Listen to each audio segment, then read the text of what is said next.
મહેનત અને નમ્રતા સાથે ચાલનાર માણસ હંમેશા માન પામે છે.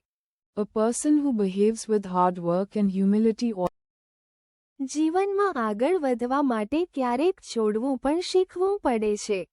to move ahead in life, sometimes you have to learn. જે માણસ પોતાની ભૂલોથી શીખે છે તે જ ખરેખર સમજદાર બને છે. Only the man who learns from his mistakes. આત્મવિશ્વાસ એ છે કે પરિસ્થિતિ સામે ન ઝૂકીને પણ શાંત રહેવું. Self-confidence means remaining calm despite. જીવનમાં સાચી સમૃદ્ધિ મનની સંતોષમાં છુપાયેલી છે.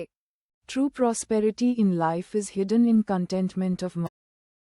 મહેનતનો રસ્તો કઠિન છે, પરંતુ તે તમને મજબૂત બનાવે છે.